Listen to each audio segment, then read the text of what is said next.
നമസ്കാരം, good morning കേരളത്തിലേക്ക് എല്ലാ പ്രിയ പ്രേക്ഷകർക്കും സ്വാഗതം. വിജയദശമി ദിനത്തിൽ ആദ്യക്ഷരം കുറിക്കുന്ന എല്ലാ കുരുന്നുകളെയും അറിവിൻ്റെ അക്ഷരമുറ്റത്തേക്ക് സ്വാഗതം ചെയ്യുകയാണ്. നന്നായി പഠിച്ചു വളരാൻ അനുഗ്രഹമുണ്ടാകട്ടെ.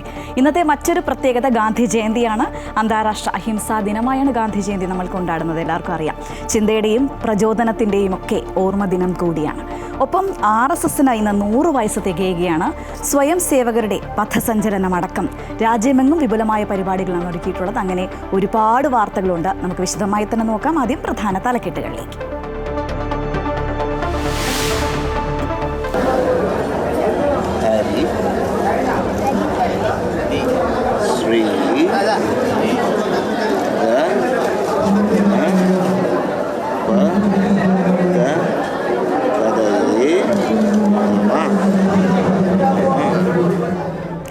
ഇന്ന് വിജയദശമി. അറിവിന്റെ ആദ്യാക്ഷരം കുറിക്കാൻ 100 കണക്കിന് കുഞ്ഞുങ്ങൾ ക്ഷേത്രങ്ങളിലും സാംസ്കാരിക കേന്ദ്രങ്ങളിലും വിദ്യാരംഭ ചടങ്ങുകൾ ആരംഭിച്ചു.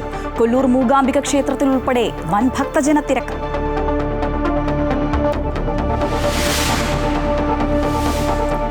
RSSന് ഇന്ന് 100 വയസ്സ് തികയുന്നു. സ്വയം സേവകരുടെ പഥസഞ്ചലനമടക്കം രാജ്യമെങ്ങും വിപുലമായ പരിപാടികൾ. സർസംഘചാലക് ഡോക്ടർ മോഹൻ ഭാഗവത് നാഗ്പൂരിൽ പ്രവർത്തകരെ അഭിസംബോധന ചെയ്യും.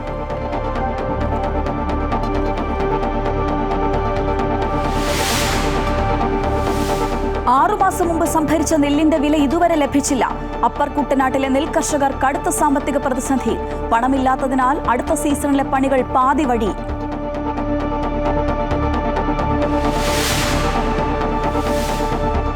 ട്രംപിന്റെ സമാധാന പദ്ധതി പാളുന്നു.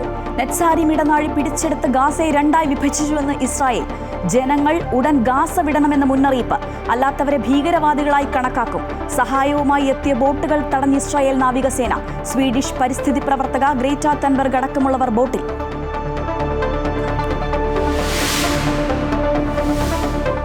ഇന്ത്യ വെസ്റ്റ് ഇൻഡീസ് 1ാം ടെസ്റ്റിന് ഇന്ന് അഹമ്മദാബാദിൽ തുടക്കം. പരമ്പര ജയിച്ചാൽ ICC റാങ്കിങ്ങിൽ ശ്രീലങ്കയെ മറികടന്ന് ഇന്ത്യക്ക് 2ാം സ്ഥാനത്തെത്താം.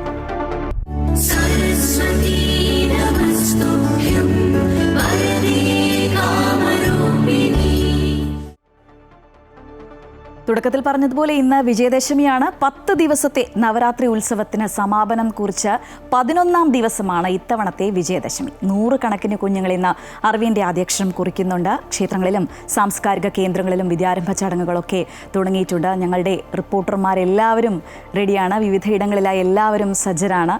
നമുക്ക് ആദ്യം തിരുവനന്തപുരത്ത് നിന്ന് തന്നെ തുടങ്ങാമെന്ന് തോന്നുന്നു. പൂജപ്പുരയിലെ നവരാത്രി മണ്ഡപത്തിൽ നിന്ന് ദേവിക ചന്ദ്രനിൽ ചേരുകയാണ്. ദേവികയിലേക്കാണ് നമ്മൾ ആദ്യം പോകുന്നത്. ദേവിക, നമുക്കറിയാം പൂജപ്പുരയിൽ 10 ദിവസമായി തന്നെ നല്ല തിരക്കാണ് അനുഭവപ്പെടുന്നത്. ഇന്നിപ്പോൾ ഈ ഒരു പ്രത്യേക ദിനത്തിൽ ആ തിരക്ക് നന്നായി കൂടിയിട്ടുണ്ടാവും അല്ലേ? തീർച്ചയായും ഓണക്കാലം കഴിഞ്ഞ് വീണ്ടും ആ ഒരു വൈബിലേക്ക് ഈ തലസ്ഥാന നഗരം കടക്കുന്നത് ഈ പൂജപ്പുരയിലുള്ള ഈ നവരാത്രി ആഘോഷങ്ങൾക്ക് തുടക്കമാവുമ്പോൾ ആ ഒരു സമയത്താണ്. വലിയ തിരക്കാണ് ആദ്യ ദിനം മുതൽ തന്നെ ഇവിടെ അനുഭവപ്പെടുന്നത്. ഈ നവരാത്രി ദിനങ്ങളിൽ ഏറ്റവും പ്രധാനപ്പെട്ടതാണ് ഈ വിജയദശമി ദിനമെന്ന് പറയുന്നത്. ഇന്ന് ഇവിടെ ആദ്യാക്ഷരം കുറിക്കാൻ ആയിരക്കണക്കിന് കുരുന്നുകൾ എത്തുന്നുണ്ട്. സ്വാതി തിരുനാൾ മണ്ഡപത്തിലും ചിത്തിര തിരുനാൾ മണ്ഡപത്തിലുമായി അനേകം കുരുന്നുകളാണ് ഇവിടെ ആദ്യാക്ഷരം കുറിക്കാൻ എത്തുന്നത്.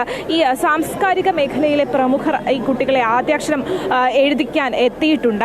ചാണ്ടി ഉമ്മൻ MLA അടക്കമുള്ളവർ ഈ പൂജപ്പുര നവരാത്രി മണ്ഡപത്തിലുണ്ട്. ഇന്ന് രാവിലെ 4 മണിക്ക് നട തുറന്നതിന് ശേഷം ദേവിയെ ഒരു നോക്ക് കാണാനും കുരുന്നുകളെ ഈ ആദ്യാക്ഷരം കുറിപ്പിക്കാനും വേണ്ടി വലിയ തിരക്കാണ് ഈ ഒരു പൂജപ്പുര ക്ഷേത്ര പരിസരത്താകെ അനുഭവപ്പെടുന്നത്.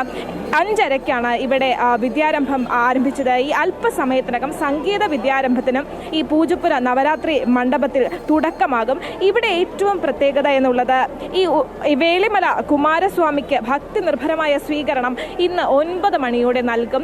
നമുക്കറിയാം ഈ തമിഴ്നാട്ടിൽ നിന്നും 3 ദേവതമാരുടെ വിഗ്രഹങ്ങൾ ഈ അനന്തപുരിയിലേക്ക് എത്തുമ്പോഴാണ് അനന്തപുരിയുടെ നവരാത്രി ആഘോഷങ്ങൾക്ക് തുടക്കമാകുന്നത്.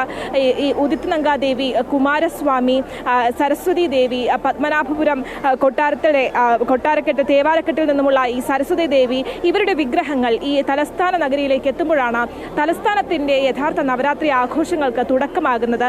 കുമാരസ്വാമിയുടെ വെള്ളിക്കുതിര ഇന്ന് ഈ പൂജപ്പുര മണ്ഡപത്തിലെത്തും. ഈ വിഗ്രഹത്തെ കാണാനും ഈ കാവടി ഘോഷയാത്ര കാണാനും ആദ്യാരംഭം കുറിപ്പിക്കാനുമായി ആയിരക്കണക്കിന് പേരാണ് ഇന്നിവിടെ എത്തിച്ചേർന്നിട്ടുള്ളത്. എന്തായാലും എല്ലാ കുരുന്നുകളും ഇത്തരത്തിൽ ഈ ആദ്യാക്ഷരത്തിന്റെ മധുരം നുകരുമ്പോൾ ഇവിടെ ആ ഒരു സന്തോഷത്തോടൊപ്പം നമ്മളും പങ്കുചേരുകയാണ്. ശ്രീജ. ശരി ദേവിക, ഇപ്പോൾ പൗർണമിക്കാവിൽ നിന്ന് ആതിര കൂടി ചേരുകയാണ്. ആതിര, അവിടെ എങ്ങനെയാണ് കാര്യങ്ങൾ? ചടങ്ങുകളൊക്കെ ആരംഭിച്ചോ?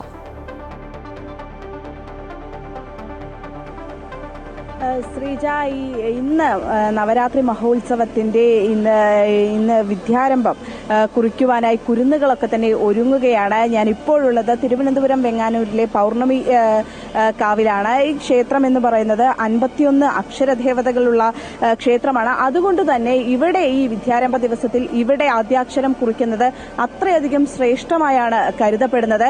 ഇവിടെ ഏകദേശം 8 മണി 8:30 ഈ വിദ്യാരംഭം കുറിക്കുവാനായി കുരുന്നുകളൊക്കെ തന്നെ എത്തിത്തുടങ്ങുക. അതുപോലെ തന്നെ ഈ സാമൂഹ്യ രംഗത്ത് നിന്നും സാംസ്കാരിക രംഗത്ത് നിന്നുമുള്ള നിരവധി പ്രമുഖരാണ് ഇവിടെ ഈ വിദ്യാരംഭ ചടങ്ങുകളുടെ ഭാഗമായി അതിഥികളായി എത്തുക. ഈ ക്ഷേത്രത്തിൽ എല്ലാ ഒരുക്കങ്ങളെല്ലാം തന്നെ പൂർത്തിയായി കഴിഞ്ഞു. ഭക്തജനങ്ങളും അതുപോലെ തന്നെ കുരുന്നുകളും ഒക്കെ തന്നെ എത്തിക്കൊണ്ടിരിക്കുന്ന ഒരു കാഴ്ചയാണ് നിലവിൽ നമുക്ക് കാണുവാൻ സാധിക്കുക. പക്ഷേ ഒരു ഏകദേശം 8 മണിയോടുകൂടി വലിയ രീതിയിലുള്ള ഒരു ഭക്തജന തിരക്ക് ഈ ക്ഷേത്രത്തിൽ ഉണ്ടാകും. ഒരുക്കങ്ങളൊക്കെ ഏകദേശം ഏതുവരെയായി എന്നുള്ളതൊക്കെ തന്നെ നമുക്ക് ക്ഷേത്ര കമ്മിറ്റി ഭാരവാഹികളോട് ചോദിക്കാം. നമ്മളെല്ലാം പൂർത്തിയായി കഴിഞ്ഞു. ഇനി തട്ടം മാത്രം വെച്ചാൽ മതി. അത് അതിഥികൾ വരുമ്പോഴത്തേക്ക് നമ്മളെല്ലാം റെഡിയാക്കും. സകല ഒരുക്കങ്ങളും പൂർത്തിയായി. 51 അക്ഷരദേവികളെ പ്രതിബിംബമായിട്ട് 51 വിളക്ക്, 51 വീണ എല്ലാം വെച്ചു. സരസ്വതി ദേവിയുടെ എല്ലാ മണ്ഡപത്തിലെ സകല ഒരുക്കങ്ങളുമായി പൂജ എഴുത്തിനിരുത്താനുള്ള സകല ഒരുക്കങ്ങളും പൂർണ്ണമായും പൂർത്തിയായി കഴിഞ്ഞു. എത്ര കുട്ടികളാണ് ഇപ്പോൾ ഇതുവരെ രജിസ്റ്റർ ചെയ്തിട്ടുള്ളത്? ഇപ്പൊ നമ്മളിവിടെ 400 ചില്ലുമാനം കുട്ടികൾ രജിസ്റ്റർ ചെയ്തിട്ടുണ്ട്. പിന്നെ രജിസ്റ്റർ ചെയ്യാതെ തന്നെ ധാരാളം കുട്ടികൾ വരും. കുട്ടികളെ അച്ഛനമ്മമാരുടെ കൂടെ എഴുത്തിനിരുത്താനുള്ള സംവിധാനങ്ങളൊക്കെ തന്നെ ഉണ്ട്. കുട്ടികളെ അച്ഛനമ്മമാർക്ക് എഴുതുന്നുള്ളവർക്ക് അവർക്കും എഴുതിപ്പിക്കാം. അതുപോലെ തന്നെ വാദ്യോപകരണ വാദനങ്ങൾ അവർക്ക് തുടക്കം കുറിക്കുന്നതിനും ഇവിടെ അതിനുള്ള സൗകര്യം ഒരുക്കിയിട്ടുണ്ട്. അതുകൂടാതെ പിന്നെ പ്രായമായ ആളുകൾക്കും അക്ഷരദേവി പ്രതിഷ്ഠാ ക്ഷേത്രമായതുകൊണ്ട് പ്രായമായ ആളുകൾക്കും എഴുതാനുള്ള സൗകര്യം ഈ ക്ഷേത്രത്തിലുണ്ട്. കുറച്ചുകൂടെ ഭക്തജന തിരക്കൊരു ഏകദേശം 8 മണിയോടുകൂടി ആകുമ്പോഴായിരിക്കും അല്ലേ? 9 മണിയാകുമ്പോൾ ഫുൾ സ്ട്രിംഗിലാവും. ഭക്തജനങ്ങളുടെ തിരക്ക് 9 മണിയാകുമ്പോൾ ഫുൾ സ്ട്രിംഗിലായിരിക്കും.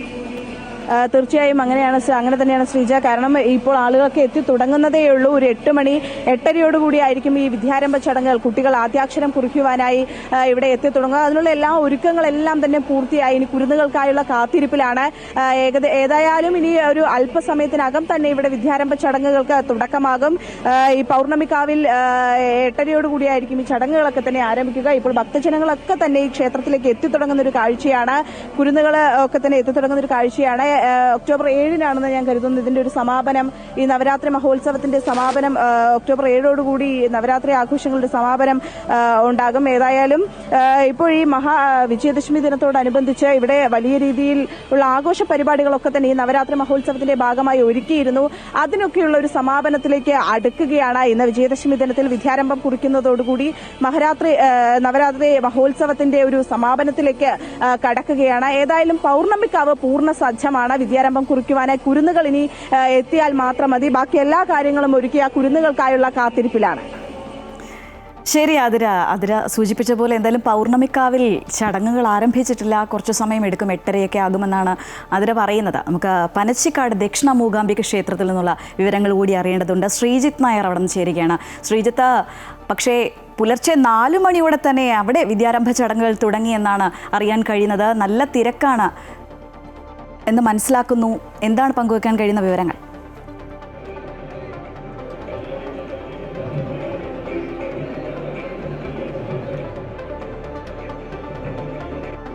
ശ്രീജ, നമ്മുടെ ദക്ഷിണ മൂകാംബിക, അതായത് കൊല്ലൂർ മൂകാംബിക ക്ഷേത്രത്തിൻ്റെ തന്നെ ഒരു പവിത്രതയും ചൈതന്യവും ഉൾക്കൊള്ളുന്ന ക്ഷേത്രമായിട്ടാണ് പനച്ചിക്കാട് ദേവീക്ഷേത്രത്തെ കരുതുന്നത്. മധ്യകേരളത്തിലെ ഏറ്റവും പ്രധാനപ്പെട്ട ഒരു സ്ഥലം കൂടിയാണ്, ഒരു സരസ്വതി ക്ഷേത്രം കൂടിയാണ്. അതുകൊണ്ട് തന്നെ സംസ്ഥാനത്തിലെ വിവിധ ഭാഗങ്ങളിൽ നിന്ന് രക്ഷിതാക്കളോടൊപ്പം കുട്ടികൾ ഇവിടെ എത്തിച്ചേരും. നേരത്തെ സൂചിപ്പിച്ചതുപോലെ 4 മണിക്ക് തന്നെ ഇവിടുത്തെ വിദ്യാരംഭ ചടങ്ങുകൾ ആരംഭിച്ചു. അത് വൈകിട്ട് 4 മണി വരെ തുടരുക തന്നെ ചെയ്യും. മാത്രമല്ല ഇവിടുത്തെ ഒരു പ്രത്യേകത, ഈ 2 ദിവസങ്ങൾ മാത്രമല്ല, ഈ പൂജ വെക്കുന്ന ദിവസം 2 ദിവസം ഒഴിച്ച് ബാക്കി മുഴുവൻ ദിവസങ്ങളിലും എഴുത്തിനെഴുതാൻ കഴിയുന്ന സരസ്വതി ക്ഷേത്രം കൂടിയാണ് ഈ ഒരു പനച്ചിക്കാട് ദേവീക്ഷേത്രം എന്ന് പറയുന്നത്. ഇവിടുത്തെ ഒരു പ്രത്യേകത, നമ്മുടെ ഈ ദേവിയുടെ ഒരു പ്രത്യേകത, അതായത് ശ്രീകോവിലോ സോപാനമോ ഇല്ലാത്തൊരു സ്ഥലത്താണ് ദേവി കുടികൊള്ളുന്നത്. ഇത് പ്രധാനമായും 2 പ്രതിഷ്ഠകളുള്ള ക്ഷേത്രമാണ്. വിഷ്ണു സന്നിധിയും സരസ്വതി സന്നിധിയുമാണ് ഇവിടെയുള്ളത്. വിഷ്ണു ക്ഷേത്രത്തിന് സമീപത്തായിട്ട് താഴേക്ക് പടികൾ ഇറങ്ങിച്ചെന്നാൽ നമുക്കിപ്പോൾ കാണാൻ സാധിക്കുന്ന പോലെ തന്നെ പനച്ചി വള്ളിക്കുടിയിനുള്ളിലാണ് ദേവിയുടെ വിഗ്രഹം സ്ഥിതി ചെയ്യുന്നത്. നമ്മൾ കാണുന്ന വിഗ്രഹം ഒരു മൂലവിഗ്രഹത്തിന് എതിർവശത്തായി പ്രതിവിഗ്രഹമായി സൃഷ്ടിച്ചിരിക്കുന്ന ഒരു വിഗ്രഹമാണ്. വളരെ ചൈതന്യമുള്ള വിഗ്രഹമാണ് മൂലവിഗ്രഹം. അതുകൊണ്ട് അതിൽ നേരിട്ട് പൂജകൾ അർപ്പിക്കാതെ പ്രതിവിഗ്രഹത്തിലേക്കുള്ള പൂജകൾ അർപ്പിക്കുകയാണ് ചെയ്യുന്നത്. അതിൻ്റെ പിൻവശത്തായി തന്നെ നമുക്ക് പൂജ വെക്കാനുള്ള സരസ്വതി മണ്ഡപം ഒരുക്കിയിട്ടുണ്ട്. അവിടെ രാവിലെ 4 മണിയോട് തന്നെ പൂജ, അതായത് വിദ്യാരംഭത്തിന് ചടങ്ങുകൾക്ക് മുമ്പായി പൂജ എടുപ്പ് നടന്നിരുന്നു. പെരിഞ്ചേരിമന വാസുദേവൻ നമ്പൂതിരി പാടിൻ്റെ നേതൃത്വത്തിൽ മുഖ്യ കർമ്മത്വത്തിലാണ് പൂജാ നടപടികൾ ആരംഭിക്കുന്നത്. ഈ സരസ്വതി മണ്ഡപത്തിന് എതിർവശത്തായിട്ടാണ് പ്രധാനമായും വിദ്യാമണ്ഡപം ക്രമീകരിച്ചിരിക്കുന്നത്. അവിടെ ഏതാണ്ട് 56 ഗുരുക്കന്മാർ, ആചാര്യന്മാരാണ് കുരുന്നുകൾക്ക് ആദ്യാക്ഷരം പകർന്നു നൽകിക്കൊണ്ടിരിക്കുന്നത്.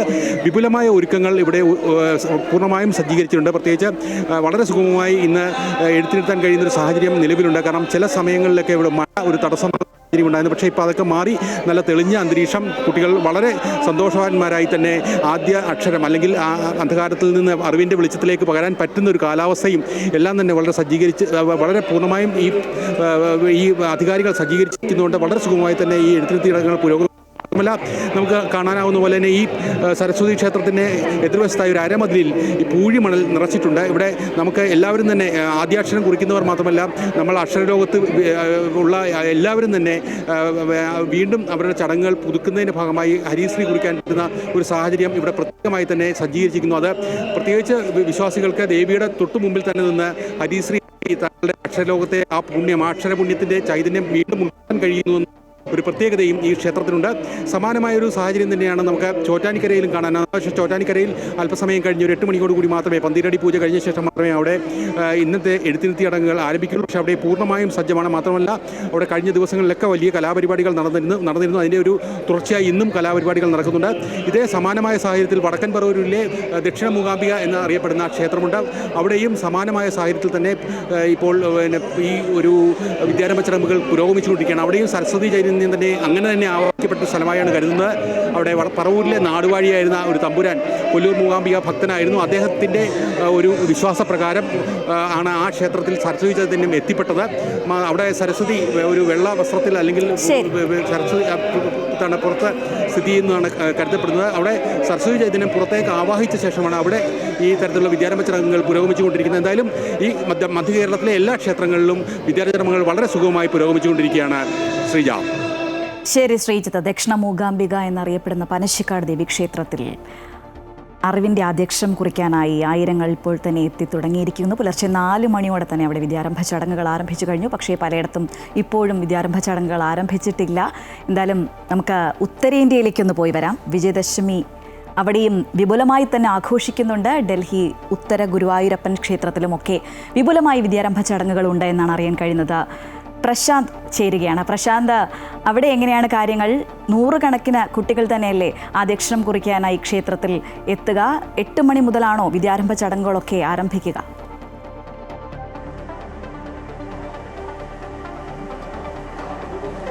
Sreeja, good morning. നേരത്തെ നമ്മൾ സൂചിപ്പിച്ച പോലെ തന്നെ സംസ്ഥാനത്ത് നടക്കുന്ന വിദ്യാരംഭ ചടങ്ങുകളുടെ അതിൻ്റെ ഒരു പ്രൗഢിയും ഒപ്പം തന്നെ ആഘോഷവും കുറയാതെ തന്നെയാണ് ഉത്തരേന്ത്യയിലും വിദ്യാരംഭ ചടങ്ങുകളും ഒപ്പം തന്നെ വിജയദശമി ആഘോഷമൊക്കെ തന്നെ നടക്കുന്നത്. അതിലേറ്റവും പ്രധാനമായും വിദ്യാരംഭ ചടങ്ങുകളും വിജയദശമി ആഘോഷമൊക്കെ നടക്കുന്നത് ഡൽഹിയിലെ ഉത്തര ഗുരുവായൂരപ്പൻ, മയൂർ വിഹാറിലുള്ള ഉത്തര ഗുരുവായൂരപ്പൻ ക്ഷേത്രത്തിലാണ്. അവിടെ 100-ലധികം കുരുന്നുകൾ ഇപ്പോൾ തന്നെ രജിസ്റ്റർ ചെയ്തിട്ടുണ്ട് വിദ്യാരംഭ ചടങ്ങുകൾക്ക് ആയി. അങ്ങനെ അതോടൊപ്പം തന്നെ നേരത്തെ ശ്രീജിത്ത് പറഞ്ഞ പോലെ തന്നെ ഈ കുരുന്നുകൾ മാത്രമല്ല, കുരുന്നുകൾ അവരുടെ ആദ്യാക്ഷരം കുറിക്കുകയാണെങ്കിൽ മറ്റുള്ളവർ അവരുടെ വിദ്യ വീണ്ടും ഒന്നുകൂടെ ഉറപ്പിക്കുന്നതിനായി വീണ്ടും എഴുതി തുടങ്ങുന്ന ഒരു സമയം കൂടിയാണ് വിദ്യാരംഭത്തിന്റെ ദിവസം. അതുകൊണ്ട് തന്നെ മലയാളികൾ നിരവധിയായി എത്തുന്ന ക്ഷേത്രത്തിലും വലിയ തിരക്ക് തന്നെയാണ് അനുഭവപ്പെടുന്നത്. രണ്ട് തരത്തിൽ ഇപ്പോൾ ഉത്തരഗുരുവായൂരപ്പനെ സംബന്ധിച്ച ഒന്ന് വിജയദശമി ആഘോഷത്തിന്റെ നിറവിലാണ്. അതോടൊപ്പം തന്നെ പ്രധാനപ്പെട്ടത് കോടിയർച്ചന ഒരുപക്ഷെ വളരെ അപൂർവം മാത്രം ക്ഷേത്രങ്ങളിൽ സംഘടിപ്പിക്കുന്ന ഒരു ചടങ്ങാണ്, അപൂർവമായ ചടങ്ങാണ്. ആ ചടങ്ങിന് കൂടിയാണ് വളരെ വൈകാതെ ഉത്തരഗുരുവായൂരപ്പൻ ക്ഷേത്രം സാക്ഷ്യം വഹിക്കാൻ പോകുന്ന 6-ാം തീയതി മുതലാണ് കോടിയർച്ചനയ്ക്ക് തുടക്കം. ആദ്യം നമുക്ക് ഇപ്പോൾ ക്ഷേത്ര ഭാരവാഹികൾ നമുക്കൊപ്പം ചേരുന്നുണ്ട്. എങ്ങനെയാണ് ഇപ്പോൾ ഇന്നത്തെ വിദ്യാരംഭ ചടങ്ങുകൾ 8 മണിയോടുകൂടി ആരംഭിക്കാനുള്ളോ? അതെ, 8 മണിക്ക് ആരംഭിക്കും. ഏകദേശം 200 കുട്ടികളെ എഴുതുന്നതായിരിക്കും, വിദ്യാരംഭം കുറിക്കുന്നതായിരിക്കും. പിന്നെ 8 മണിക്ക് തുടങ്ങി ഒരു 10 മണിയോടുകൂടി അത് കഴിഞ്ഞാൽ പുസ്തകം എടുക്കും. ആൾക്കാർ പുസ്തകം വെച്ചിട്ടുണ്ട്, പൂജയ്ക്ക് ഇഷ്ടം പോലെ പുസ്തകം വെച്ചിട്ടുണ്ട്, അതെടുക്കും. പിന്നെ എല്ലാവർക്കും ബ്രേക്ക്ഫാസ്റ്റ് അറേഞ്ച് ചെയ്തിട്ടുണ്ട്. വരുന്ന ഡിവോട്ടീസിന് മുഴുവൻ ഏകദേശം ഒരു 16 ആൾക്കാർ ഇന്ന് അമ്പലം വിസിറ്റ് ചെയ്യുന്നതാണ്. അതോടൊപ്പം തന്നെ പ്രധാനപ്പെട്ടതാണ്, ഞാൻ നേരത്തെ പറഞ്ഞ പോലെ അപൂർവമായി നടക്കുന്നതാണ് കോടിയർച്ചന. നമ്മളിപ്പോൾ ക്ഷേത്രം കോടിയർച്ചനയിലേക്ക് പോകാൻ ഇനി ദിവസങ്ങൾ മാത്രമേ ഉള്ളൂ. ഒരു മാസത്തോളം 27 ദിവസത്തോളം നീണ്ടു നിൽക്കുന്ന വലിയ ആഘോഷവും ഒപ്പം തന്നെ പൂജയും മറ്റ് അനുഷ്ഠാന ചടങ്ങുകളിലേക്കാണ് പോകുന്നത്. കോടിയർച്ചന 6-ാം തീയതി സ്റ്റാർട്ട് ചെയ്യും. നാട്ടിൽ നിന്ന് ഏകദേശം ഒരു 60 തിരുമേനിമാർ വന്നിട്ടുണ്ട് ഇവിടെ പൂജയ്ക്ക് സ്പെഷ്യലായിട്ട് ഈ കോടിയർച്ചന ചെയ്യാൻ വേണ്ടി. ഒക്ടോബർ 6 മുതൽ നവംബർ 2 വരെയാണ് അതിൻ്റെ ഡേറ്റ്. അതിൻ്റെ മുൻപായിട്ട് ഒരു ദീപജ്യോതി നമ്മൾ നമ്മുടെ കുരുക്ഷേത്രത്തിൽ നിന്ന് കൊണ്ടുവരുന്നുണ്ട്. അത് 4-ാം തീയതി വൈകുന്നേരത്ത് ഇവിടെ വന്നിട്ട് നമ്മുടെ തന്ത്രിക്ക് കൈമാറും. അതിൻ്റെ യാഗശാലയുടെ പണികളൊക്കെ നടന്നുകൊണ്ടിരിക്കുകയാണ്, ഏകദേശം കംപ്ലീറ്റ് ആയിക്കൊണ്ടിരിക്കുന്നുണ്ട്. എല്ലാ നാളുകളിലും നമ്മൾ 27 നാളുകളിലും നമ്മൾ ഈ നമ്മുടെ കോടിയർച്ചന നടത്തുന്നതാണ്. എല്ലാ ദിവസവും എല്ലാ നാളുകളും ചെയ്യും. അതുകൊണ്ട് ആരൊക്കെ എപ്പോഴെങ്കിലും ചെയ്യാം. ഇത് നോർത്ത് ഇന്ത്യയിൽ ആദ്യമായിട്ടാണ് ഇത് സംഭവിക്കാൻ പോകുന്നത്. ഇതിനു മുമ്പ് അങ്ങനെ ഒരു കോടിയർച്ചന കേരളത്തിന് പുറത്തുണ്ടായിട്ടില്ല. അപ്പോൾ അത് വലിയൊരു സക്സസ് ആയിട്ട് മാറാനുള്ളതാണ്. എല്ലാ നമ്മുടെ നോർത്ത് ഇന്ത്യൻസും സൗത്ത് ഇന്ത്യൻസും എല്ലാ ഇതിലും പങ്കെടുക്കുന്നുണ്ട്. ഈ ഉത്തരഗുരുവായൂരപ്പൻ ക്ഷേത്രത്തിന്റെ ഒരു പ്രത്യേകത എന്ന് പറഞ്ഞാൽ ഒരുപക്ഷെ ഉത്തരേന്ത്യയിൽ ഉള്ള, അതായത് ഡൽഹിയിൽ നിന്ന് മാത്രമല്ല, ഡൽഹിക്ക് പുറത്തുള്ള ഹരിയാന, ഉത്തർപ്രദേശൊക്കെയുള്ള മലയാളികൾ എല്ലാവരും എത്തുന്ന ഒരു ക്ഷേത്രം കൂടിയാണ്. അതുകൊണ്ട് തന്നെ വലിയ തിരക്ക് നമുക്ക് ഈ ദൃശ്യങ്ങളിലൊക്കെ തന്നെ കാണാൻ പറ്റും. എത്രത്തോളം മലയാളികളാണ്, എത്രത്തോളം ഭക്തരാണ് ഈ ക്ഷേത്ര അങ്കണത്തിലേക്ക് എത്തിയിട്ടുള്ളത്. ഇവരെല്ലാം തന്നെ ഇനി കാത്തിരിക്കുന്ന 8 മണിയോടുകൂടി തന്നെയാണ് ക്ഷേത്രത്തിൽ വിദ്യാരംഭ ചടങ്ങുകൾ, പൂജയ്ക്ക് ഇരുത്തുന്ന ചടങ്ങുകളൊക്കെ തന്നെ ഉണ്ടാവുക. ആ ചടങ്ങുകൾക്ക് വേണ്ടിയുള്ള ഒരു കാത്തിരിപ്പിലാണ്, കുരുന്നുകളുമായിട്ടാണ് എല്ലാവരും എത്തിയിരിക്കുകയൊക്കെ ചെയ്യുന്നത്. ശ്രീജ. ശരി പ്രശാന്ത്, എന്തായാലും ഉത്തരേന്ത്യയിലും ഒന്നും ഈ വിദ്യാരംഭത്തിൻ്റെ മാറ്റൊട്ടും കുറഞ്ഞിട്ടില്ല. പ്രശാന്ത് പറയുന്നത് പോലെ അവിടെയും വിപുലമായ ഒരുക്കങ്ങൾ തന്നെയാണ് ഉള്ളത്. നമുക്കെന്തായാലും കോഴിക്കോട് അഴകൊടി ക്ഷേത്രത്തിൽ നിന്ന് ലക്ഷ്മിപ്രിയ കൂടി ചേരുന്നുണ്ട്. ലക്ഷ്മിയിലേക്ക് കൂടി പോകാം. ലക്ഷ്മി, അവിടെ നൽകാൻ കഴിയുന്ന വിവരങ്ങൾ എന്താണ്? അവിടെ ചടങ്ങുകളൊക്കെ ആരംഭിച്ചോ?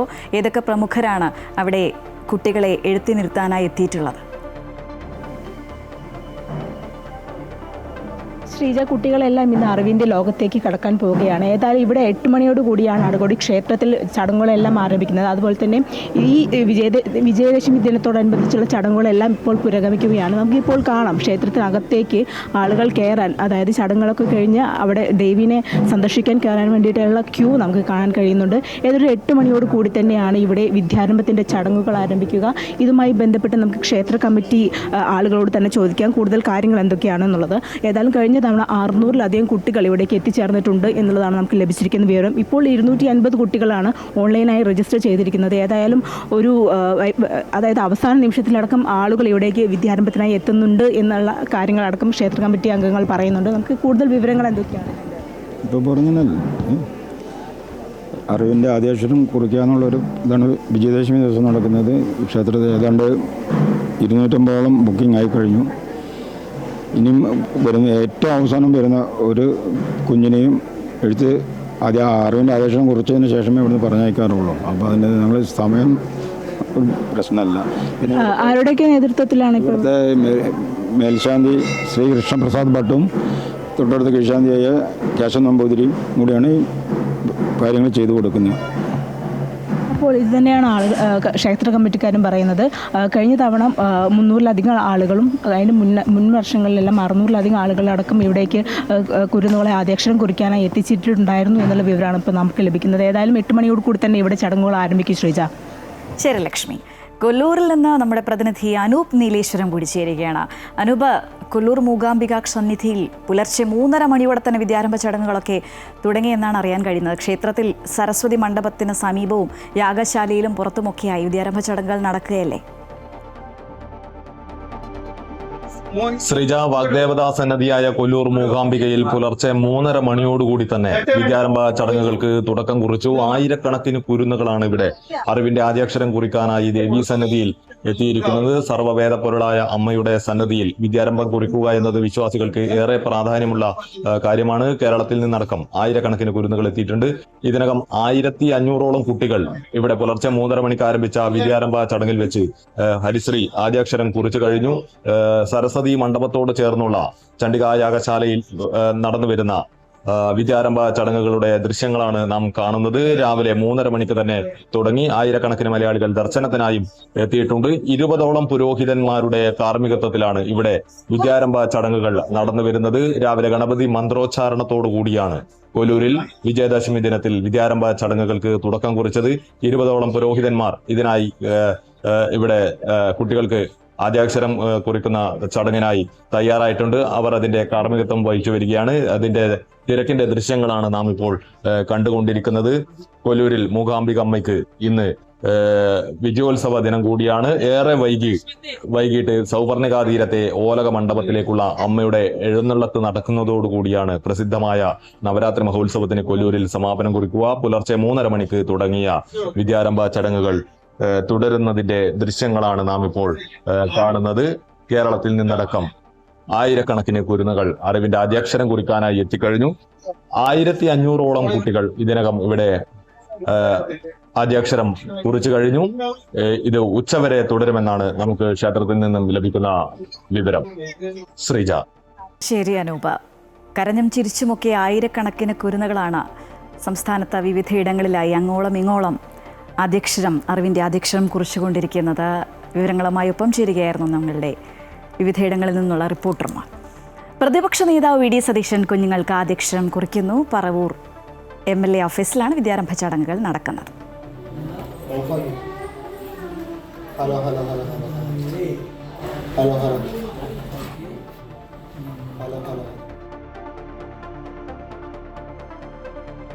ആദ്യാക്ഷരം കുറിച്ച് ആശാട്ടി നൽകിയ എഴുത്തോല 5 പതിറ്റാണ്ടുകളായി നിധി പോലെ സൂക്ഷിക്കുന്ന ഒരു അക്ഷരസ്നേഹി വിദ്യാരംഭ ദിനത്തിൽ അറിവിൻ്റെയും തിരിച്ചറിവിൻ്റെയും കാഴ്ചയൊരുക്കുകയാണ്. ആലപ്പുഴ ചെക്കന്നൂർ മൂലപ്പടവ് അശ്വതി ഭവനിൽ ആർട്ടിസ്റ്റ് MV മുരുകേശനാണ് തന്നെ അക്ഷരലോകത്തേക്ക് കൈപിടിച്ച് നടത്തിയ ആശാട്ടിയമ്മ കമലാക്ഷി നാരായത്തിൽ കുറിച്ച അക്ഷരക്കൂട്ടങ്ങൾ നിറഞ്ഞ എഴുത്തോല ഇന്നും അമൂല്യനിധിയായി സൂക്ഷിക്കുന്നത്. മുരുകേശന് ഇപ്പോൾ വയസ്സ് 56. 3-ാം വയസ്സിൽ തന്നെ അക്ഷരലോകത്തേക്ക് കൈപിടിച്ചു നടത്തിയ ചെങ്ങന്നൂർ കീച്ചേരിമേൽ കൊച്ചന്തോളിൽ പ്രശാന്തിൽ കമലാക്ഷിയമ്മ എന്ന ആശാട്ടിയാണ് ആദ്യമായി മുരുകേശന് എഴുത്തോലയിൽ നാരായം ഉപയോഗിച്ച് ആദ്യാക്ഷരങ്ങൾ കുറിപ്പിച്ചത്. താൻ പഠിച്ച എഴുത്തോല വർഷം 53 കഴിഞ്ഞിട്ടും ഇന്നും ഒരു അമൂല്യനിധിയായി കാത്തുസൂക്ഷിക്കുകയാണ് ഇദ്ദേഹം. എല്ലാ നവരാത്രി ദിനങ്ങളിലും ഇവ പുറത്തെടുത്ത് പച്ചിലച്ചാർ ഉപയോഗിച്ച് അക്ഷരങ്ങൾ തെളിയിച്ച് മിനുക്കിയെടുക്കുന്ന പതിവുണ്ട് ഇദ്ദേഹത്തിന്. ഇന്ന് പ്രചാരത്തിലില്ലാത്ത പല അക്ഷരങ്ങളും ഈ ഓലയിലുണ്ടെന്ന് അദ്ദേഹം പറയുന്നു. പുതുതലമുറയ്ക്ക് ഇതൊരു കൗതുക കാഴ്ച കൂടിയാണ്. 1.5 അടി നീളവും 2 ഇഞ്ച് വീതിയും വരുന്ന പ്രത്യേക രീതിയിലുള്ള ഓലകളാണ് അന്ന് ഉപയോഗിച്ചിരുന്നത്. ഇവ ഇന്ന് ലഭ്യമല്ല. കാലപ്പഴക്കത്താൽ മിക്ക ഓലകൾക്കും തലക്കെട്ടിനും ചില കേടുപാടുകൾ സംഭവിച്ചിട്ടുണ്ട് എന്നതൊഴിച്ചാൽ അക്ഷരങ്ങളെല്ലാം തന്നെ തെളിഞ്ഞു കാണാം. ഞാൻ പഠിച്ച എഴുത്തോല ഇപ്പോഴും ഏതാണ്ട് ഒരു 50 വർഷമായിട്ട് എൻ്റെ കയ്യിലുണ്ടെന്നുള്ളതാണ്. എല്ലാ അക്ഷരങ്ങളും ഉണ്ട്. ഇന്ന് പ്രചാരത്തിലില്ലാത്ത അക്ഷരങ്ങൾ വരെ ഉണ്ട് ഇതിനകത്ത്. വള്ളിയും പുള്ളിയും ചിഹ്നങ്ങളും എല്ലാം ചേർത്തിട്ടുള്ള കംപ്ലീറ്റ് അക്ഷരങ്ങൾ ഏതാണ്ട് 20-21 ഓലയോളം എൻ്റെ കൈവശമുണ്ട്. ഞാനിത് നിധി പോലെയാണ് സൂക്ഷിച്ചിരിക്കുന്നത്. വെറുതെ കൗതുകത്തിനായിരുന്നു തുടക്കം. പത്രത്താളിൽ പൊതിഞ്ഞ് പ്ലാസ്റ്റിക് കവറുകളിലാക്കിയാണ് മുരുകേശൻ ഇന്നും ഇവ നിധി പോലെ സൂക്ഷിച്ചിരിക്കുന്നത്. ഈ അമൂല്യനിധി കൂടാതെ വിവിധ രാജ്യങ്ങളിലെ കറൻസികൾ, നാണയങ്ങൾ, സ്റ്റാമ്പുകൾ, വിവിധതരം ബോട്ടിലുകൾ എന്നിങ്ങനെയുള്ള ശേഖരവും ഇദ്ദേഹത്തിന്റെ പക്കലുണ്ട്. ഫോട്ടോഗ്രാഫി ഇഷ്ടപ്പെടുന്ന ഇദ്ദേഹത്തിന്റെ പക്കൽ 300ഓളം മതിലുകളുടെ ഫോട്ടോകളുമുണ്ട്. ഇത് എന്തിനാണെന്ന് ചോദിച്ചാൽ ചിത്രങ്ങൾക്കും കഥകൾ പറയാനുണ്ടെന്നാണ് മറുപടി. വൻതുക മുടക്കി വീടുകൾ പണിയുമ്പോൾ ലക്ഷങ്ങളാണ് മതിലുകൾക്കായി ചെലവഴിക്കുന്നതെന്നാണ് ഇദ്ദേഹം പറയുന്നത്. മതിലുകൾ എന്ന പേരിൽ ഫോട്ടോ പ്രദർശനവും നടത്താൻ ഇദ്ദേഹത്തിന് താല്പര്യമുണ്ട്. കൂടാതെ പാഴ്വസ്തുക്കളിൽ നിന്ന് കലാരൂപങ്ങളും മിനിയേച്ചറുകളും ഉണ്ടാക്കുന്നതാണ് ഇദ്ദേഹത്തിന്റെ വിനോദം. ചിത്രകലാ അധ്യാപകൻ കൂടിയായ ഇദ്ദേഹം ഈ വിജയദശമി ദിനത്തിൽ കുട്ടികൾക്ക് ജീവൻ തുടിക്കുന്ന കലയുടെ പുതിയ അറിവ് പകർന്നു നൽകാൻ ഒരുങ്ങുകയാണ്. അമൃത ന്യൂസ്, ആലപ്പുഴ. ഭാഷാപിതാവിന്റെ മണ്ണായ തിരൂർ തുഞ്ചൻ പറമ്പിലും വിദ്യാരംഭ ചടങ്ങുകൾ പുരോഗമിക്കുകയാണ്. 2 ഭാഗങ്ങളിലായാണ് കുട്ടികളെ എഴുത്തിനിരുത്തുന്നത്. കൃഷ്ണശിലാ മണ്ഡപത്തിൽ പാരമ്പര്യ എഴുത്താശാന്മാരും സരസ്വതി മണ്ഡപത്തിൽ സാഹിത്യകാരന്മാരുമാണ് കുരുന്നുകൾക്ക് ആദ്യാക്ഷരം കുറിക്കുന്നത്. ആലങ്കോട് ലീലാകൃഷ്ണൻ, മണമ്പൂർ രാജൻ ബാബു തുടങ്ങിയവർ സരസ്വതി മണ്ഡപത്തിൽ ആദ്യാക്ഷരം പകരാൻ എത്തിയിട്ടുണ്ട്.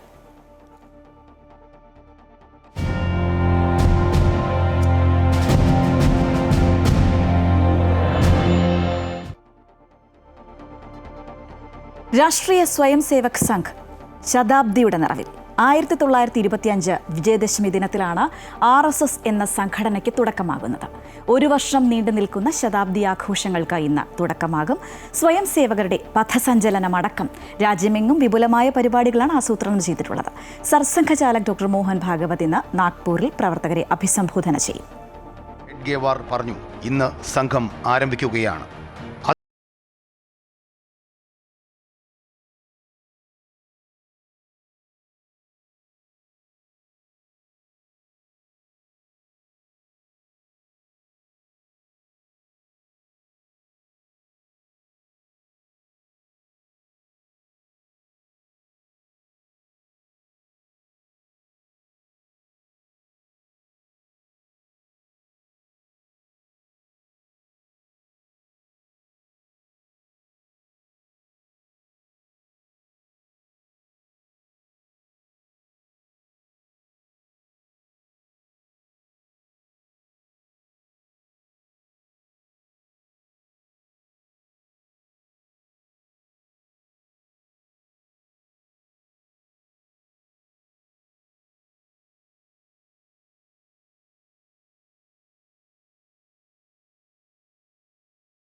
ാണ് സംഘത്തിന്റെ ഔദ്യോഗിക വേഷത്തെ ഗണവേഷമെന്നാണ് അറിയപ്പെടുന്നത്. പ്രതിഫലം കൂടാതെ മുഴുവൻ സമയം പ്രവർത്തിക്കുന്ന പ്രവർത്തകരാണ് RSS പ്രചാരകർ.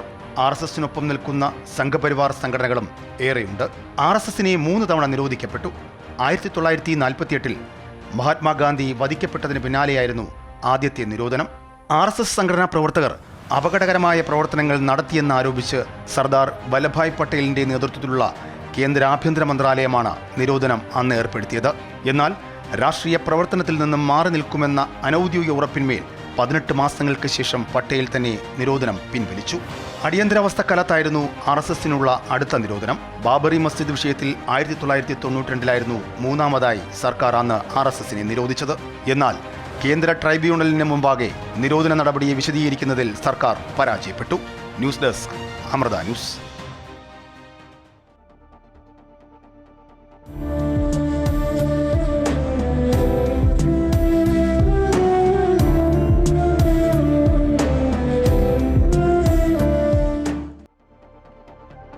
ലോകം മഹാത്മാവിന്റെ ഓർമ്മയിൽ. രാഷ്ട്രപിതാവിന്റെ 156ാം ജന്മദിനമാണ് ഇന്ന്. रघुपति राघव राजा राम पतित पावन सीताराम. ഗാന്ധി ജയന്തി ദിനമായ ഒക്ടോബർ 2 കലണ്ടറിലെ ഒരു തീയതി മാത്രമല്ല, വെറുമൊരു ആഘോഷവുമല്ല, ചിന്തയുടെയും പ്രചോദനത്തിൻ്റെയും ഓർമ്മദിനം കൂടിയാണ്. സത്യം, അഹിംസ, സ്വയംഭരണം എന്നിവയുടെ ശക്തി നമ്മെ പഠിപ്പിച്ച മനുഷ്യന് ആദരാഞ്ജലി അർപ്പിക്കാൻ ലോകം ഒന്നിച്ചു ചേരുന്ന ദിവസം. നമ്മുടെ ഓട്ടപ്പാച്ചിലുകൾക്കിടയിൽ, തിരക്കുകൾക്കിടയിൽ ഇന്ത്യയുടെ ആത്മാവുമായി ലോകത്തെ ബന്ധിപ്പിച്ച ആ മഹാമനുഷ്യനെക്കുറിച്ച് സംസാരിക്കാൻ, ഓർക്കാൻ ഒരു അവസരം കൂടിയാണ് ഒക്ടോബർ 2.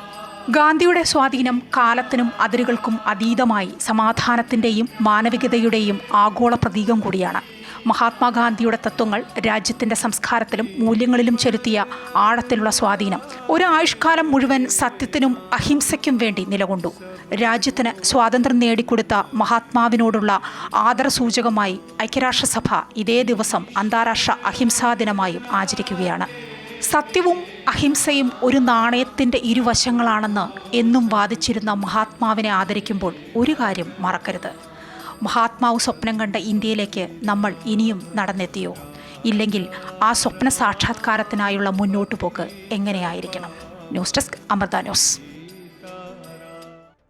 പ്രധാനമന്ത്രി നരേന്ദ്രമോദി രാജ്ഘട്ടിൽ പുഷ്പാർച്ചന അർപ്പിക്കാനായി എത്തുകയാണ്. തത്സമയ ദൃശ്യങ്ങളിലേക്ക്.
അനശ്വരനായ ഗാന്ധിജി അന്ത്യവിശ്രമം കൊള്ളുന്ന രാജ്ഘട്ടിൽ പുഷ്പാർച്ചന നടത്താൻ എത്തുകയാണ് പ്രധാനമന്ത്രി നരേന്ദ്രമോദി.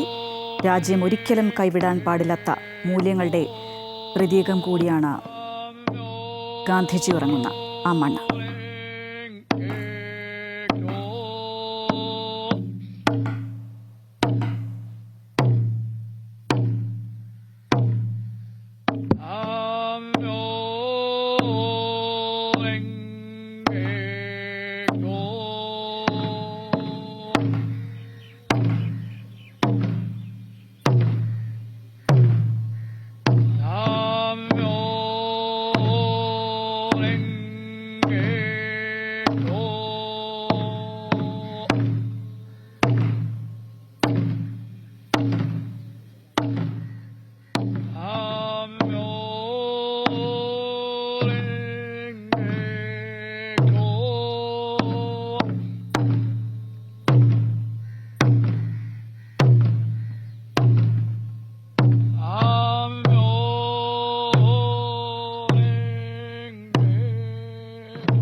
മഹാത്മാവിൻ്റെ ഓർമ്മയിലാണ് രാജ്യം. രാഷ്ട്രപിതാവിൻ്റെ സ്മരണകൾ ഉണർത്തി പത്തനംതിട്ട വടക്കടത്ത് കാവിലെ ഗവൺമെൻറ് ഹയർ സെക്കൻഡറി സ്കൂളും സ്കൂൾ പരിസരത്തെ ആൽമരവും. ഹരിജനോദ്ധാരണ ഫണ്ട് ശേഖരണാർത്ഥം മഹാത്മാഗാന്ധി കേരള സന്ദർശനം നടത്തിയപ്പോഴാണ് വടക്കടത്ത് കാവിലെത്തുന്നത്. അവിടെ ആൽമര ചുവട്ടിലിരുന്ന് ജനങ്ങളുമായി സംവദിച്ചു. പൂർവികർക്ക് ലഭിച്ച ആ സന്ദർഭത്തെ ഓർത്ത് ഇന്നും അഭിമാനം കൊള്ളുകയാണ് ഇവിടത്തുകാർ. 1934 ജനുവരി 19 ഹരിജനോദ്ധാരണ ഫണ്ട് ഏറ്റുവാങ്ങാനും SNDP മന്ദിരമായ TK മാധവസുധത്തിന് ശിലാസ്ഥാപനം നടത്താനുമാണ് രാഷ്ട്രപിതാവ് അടൂരിലെത്തിയത്. അടൂരിൽ നിന്നും വില്ലുവണ്ടിയിൽ വടക്കടത്തുകാവിലേക്ക്. വഴിയിലുടനീളം ജനം ആവേശത്തോടെ സ്വീകരിച്ചു. വടക്കടത്തുകാവിൽ ഇപ്പോഴത്തെ ഗവൺമെന്റ് ഹയർ സെക്കൻഡറി സ്കൂൾ സ്ഥിതി ചെയ്യുന്ന സ്ഥലത്തെ ആൽമര ചുവട്ടിൽ ജനങ്ങളുമായി സംവദിച്ചു. അദ്ദേഹം കേരളം സന്ദർശിച്ച കൂട്ടത്തിൽ അടൂരിലെ പല സ്ഥലങ്ങളിൽ എത്തുകയും പിന്നീട് അവിടെ നിന്ന് അടൂരിൽ നിന്നും വില്ലുവണ്ടിയിൽ ഇവിടെ കടന്നു വരുന്നതായും പിന്നീട് ഇവിടെ ഇരുന്ന് ഹരിജന ഉദ്ധാരണ ഫണ്ട് ശേഖരിക്കുകയും ചെയ്യുന്നതായിട്ടാണ് ചരിത്രം പറയുന്നത്. യഥാർത്ഥത്തിൽ ഞങ്ങൾ ഈ നാട്ടിൽ ജനിച്ചത് വളരെയധികം ഭാഗ്യമുള്ളവരായിട്ടാണ് ഞങ്ങൾ കരുതുന്നത്. കാരണം മഹാത്മജിയുടെ പാദസ്പർശമേറ്റ ഈ മണ്ണിൽ ജനിക്കാൻ സാധിച്ചത്, പിന്നീട് അദ്ദേഹം ഇവിടെ വന്നിരുന്ന ഈ സ്കൂളിൽ പഠിക്കുവാൻ സാധിച്ചതൊക്കെ വലിയ ഒരു നേട്ടമായി, ഒരു ഭാഗ്യമായി കരുതുന്നവരാണ് ഞങ്ങൾ. 2012 ജില്ലാ പഞ്ചായത്ത് സ്കൂൾ പരിസരത്തെ ആൽമര ചുവട്ടിൽ മഹാത്മാഗാന്ധിയുടെ പ്രതിമ സ്ഥാപിച്ചിരുന്നു. എന്നാൽ 2 വർഷം മുൻപ് ആൽമരത്തിലെ ശിഖരം മുറിച്ചു മാറ്റിയപ്പോൾ പ്രതിമയ്ക്ക് കേടുപാട് സംഭവിച്ചു. പിന്നീട് നാട്ടുകാരുടെ പ്രതിഷേധത്തെ തുടർന്ന് വീണ്ടും ജില്ലാ പഞ്ചായത്തിന്റെ ഫണ്ട് ഉപയോഗിച്ച് പുതിയ പ്രതിമ സ്ഥാപിക്കുന്നതിനുള്ള പ്രവർത്തനങ്ങൾ പുരോഗമിക്കുകയാണ്. അമൃത ന്യൂസ്, പത്തനംതിട്ട. 6 മാസം മുമ്പ് സംഭരിച്ച നെല്ലിന്റെ വില ഓണം കഴിഞ്ഞിട്ടും കർഷകർക്ക് ലഭിച്ചില്ല. ഇതുമൂലം അപ്പർ കുട്ടനാട്ടിലെ നെൽ കർഷകരിൽ വലിയൊരു പങ്കും കടുത്ത സാമ്പത്തിക പ്രതിസന്ധിയിലാണ്. പണമില്ലാത്തതിനാൽ അടുത്ത സീസണിലെ കൃഷിക്കായുള്ള പ്രവർത്തനങ്ങൾ പലയിടങ്ങളിലും ആരംഭിച്ചിട്ടുമില്ല. സമരങ്ങളും ഫലം കാണാതായതോടെ ഇനി എന്ത് ചെയ്യുമെന്നറിയാതെ ആശങ്കയിലാണ് കർഷകരും കർഷക സംഘടനകളും. സപ്ലൈകോ കർഷകരിൽ നിന്ന് 6 മാസം മുമ്പ് സംഭരിച്ച നെല്ലിന് ഇനിയും കൊടുത്തു തീർക്കാനുള്ളത് 230 കോടിയോളം രൂപയാണ്. ഓണത്തിന് മുൻപ് കുടിശ്ശിക കൊടുത്തു തീർക്കുമെന്ന് ഭക്ഷ്യമന്ത്രിയും ധനമന്ത്രിയും പറഞ്ഞിരുന്നെങ്കിലും കഴിഞ്ഞ ഓണക്കാലത്തും അപ്പർ കുട്ടനാട്ടിലെ കർഷകരിൽ വലിയൊരു പങ്കും പട്ടിണിയിലായിരുന്നു. കേന്ദ്രവിഹിതം ലഭിച്ചില്ലെന്നാണ് മന്ത്രിമാർ പറയുന്ന ന്യായം. ഓരോ സീസണിലും ഉൽപ്പാദിപ്പിക്കാനിടയുള്ള നെല്ലിന്റെ ഏകദേശ അളവ് കണക്കാക്കി ബജറ്റിൽ തന്നെ സംഭരണത്തുക വകയിരുത്തണമെന്നാണ് കർഷക സംഘടനകൾ ഉന്നയിക്കുന്ന ആവശ്യം. ഏതാണ്ട് ശരാശരി ഒരു ഏക്കറിൽ നിന്ന് എത്ര നെല്ല് കിട്ടുമെന്ന് നമുക്കൊരു ശരാശരി ധാരണയുണ്ട്. മുൻ വർഷങ്ങളിലെ കണക്ക് വെച്ച് നമുക്കത് വിലയിരുത്താം. അപ്പോൾ ഇതിന് ഏതാണ്ട് ഇത്ര പൈസ നമുക്ക് വേണ്ടി വരുമെന്ന് മുന്നേ കണക്കാക്കിക്കൊണ്ട് സംസ്ഥാന സർക്കാർ നെൽകർഷകരെ സംരക്ഷിക്കുന്നതിന് വേണ്ടി ഇതിനാവശ്യമായി സംഭരണത്തിനാവശ്യമായി വരുന്ന സംഖ്യ മുന്നേ തന്നെ വിലയിരുത്തിക്കൊണ്ട് അത് ബജറ്റിൽ തന്നെ പ്രഖ്യാപിച്ച് ഇത് കൊടുക്കാനായിട്ടുള്ളൊരു സംവിധാനം ഉണ്ടാക്കണമെന്ന് ഞങ്ങൾ നിരന്തരമായി ആവർത്തിച്ചുകൊണ്ടിരിക്കുന്ന ഒരു കാര്യമാണ്. അടുത്ത സീസണിലെ കൃഷിയുടെ നെല്ല് സംഭരണത്തിനായി സപ്ലൈകോ വച്ചിരിക്കുന്ന നിബന്ധനകൾ കർഷകർക്ക് വലിയ തിരിച്ചടിയായി മാറിയിരിക്കുകയാണ്. 17% കൂടുതൽ ഈർപ്പം പാടില്ല, പതിര് 3% പാടുള്ളൂ, കലർപ്പ് അനുവദിക്കുന്നതല്ല തുടങ്ങി നിബന്ധനകൾ പലതുണ്ട്. നിബന്ധനകൾ അംഗീകരിച്ച് രജിസ്റ്റർ ചെയ്യുന്ന കർഷകരിൽ നിന്ന് മാത്രമേ സപ്ലൈകോ അടുത്ത സീസണിൽ നെല്ല് സംഭരിക്കുകയുള്ളൂ. മില്ലുകാരുടെ വാഹനം എത്തുന്നിടത്ത് കർഷകർ നെല്ല് എത്തിച്ചു നൽകുകയും വേണം. ഇത് കർഷകർക്ക് ഉണ്ടാക്കുന്ന ചെലവ് വർദ്ധിപ്പിക്കുകയും ചെയ്യും. മാത്രമല്ല, മില്ലുകാർ ആവശ്യപ്പെടുന്ന കിഴിവ് നൽകാൻ നിർബന്ധിതരാകുമെന്ന ഭയവും കർഷകർക്കുണ്ട്. 6 മാസം മുമ്പ് സംഭരിച്ച നെല്ലിന്റെ വില കിട്ടാത്തതിനെ തുടർന്ന് അപ്പർ കുട്ടനാടൻ പാടശേഖരങ്ങളിൽ പലയിടത്തും അടുത്ത കൃഷിക്കായി നിലമൊരുക്കൽ പോലും ആരംഭിച്ചിട്ടില്ല. അമൃത ന്യൂസ്, കോട്ടയം. ഗസയിൽ നെറ്റ്സാരിം ഇടനാഴി പിടിച്ചെടുത്തതായി ഇസ്രായേൽ പ്രഖ്യാപനം. ഈ നടപടിയിലൂടെ ഗാസയെ 2ആയി വിഭജിക്കുന്ന തരത്തിൽ സൈനിക നിയന്ത്രണം ശക്തമാക്കിയിരിക്കുകയാണ് ഇസ്രായേൽ. ഗാസ സിറ്റി പൂർണ്ണമായി വളഞ്ഞതായി ഇസ്രായേൽ പ്രതിരോധ മന്ത്രി അവകാശപ്പെട്ടു. ഗാസ സിറ്റിയിൽ അവശേഷിക്കുന്ന ജനങ്ങൾ ഉടൻ സ്ഥലം വിടണമെന്ന് മന്ത്രി മുന്നറിയിപ്പ് നൽകിയിട്ടുണ്ട്. ഇല്ലെങ്കിൽ അവരെ തീവ്രവാദികളായി കണക്കാക്കുമെന്നും ഇസ്രായേൽ വ്യക്തമാക്കിയിട്ടുണ്ട്. ഈ കടുത്ത നിലപാട് പ്രദേശത്തെ സംഘർഷം കൂടുതൽ രൂക്ഷമാക്കിയിരിക്കുകയാണ്. അതേസമയം ഇസ്രായേലിന്റെ ആക്രമണം കടുത്തിരിക്കെ ഗാസയിലേക്ക് സഹായവുമായി എത്തിയ കപ്പലുകൾ ഇസ്രായേൽ നാവികസേന തടഞ്ഞു. സ്വീഡിഷ് പരിസ്ഥിതി പ്രവർത്തകയായ ഗ്രേറ്റ തൻബർഗ് ഉൾപ്പെടെയുള്ളവരെ കസ്റ്റഡിയിലെടുത്തതായാണ് വിവരം. US പ്രസിഡന്റ് ഡൊണാൾഡ് ട്രംപിന്റെ സമാധാന നിർദ്ദേശങ്ങൾക്കിടെയാണ് ഇസ്രായേലിന്റെ ശക്തമായ നീക്കം എന്നത് ശ്രദ്ധേയമാണ്. അതേസമയം ട്രംപിന്റെ സമാധാന നിർദ്ദേശങ്ങളോട് ഹമാസ് ഇതുവരെ പ്രതികരിച്ചിട്ടില്ല. പ്രശ്നങ്ങളില്ലാത്തവരായി ആരാണുള്ളതല്ലേ? പലതരത്തിലുള്ള ബുദ്ധിമുട്ടുകൾ നമ്മൾ നിത്യേന ജീവിതത്തിൽ നേരിടുന്നുണ്ട്. ജീവിത വിജയത്തിനായി പ്രശ്നങ്ങളിൽ നിന്ന് ഒളിച്ചോടാതെ സധൈര്യം എങ്ങനെ മുന്നോട്ട് പോകാമെന്നറിയണ്ടേ?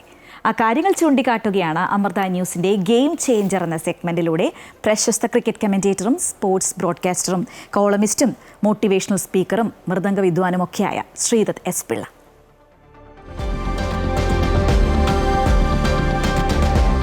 നമ്മളിൽ പലരും, ഓൾമോസ്റ്റ് നമ്മളിൽ എല്ലാവരും, we are hooked on to our favorite escape strategies for escapism. നമ്മൾ വിചാരിക്കുന്ന പോലെ കാര്യങ്ങൾ നടന്നില്ലെങ്കിൽ, നമുക്കല്ലെങ്കിൽ ഒരു ഫെയിലിയർ വന്നാൽ, ഒരു റിജക്ഷൻ വന്നാൽ, കാര്യങ്ങൾ നല്ല രീതിയിൽ പോയില്ലെങ്കിൽ നമുക്കെല്ലാവർക്കും ഒരു സ്ട്രാറ്റജി ഉണ്ട് അതിന് എസ്കേപ്പ് ചെയ്യാൻ വേണ്ടിയിട്ട്.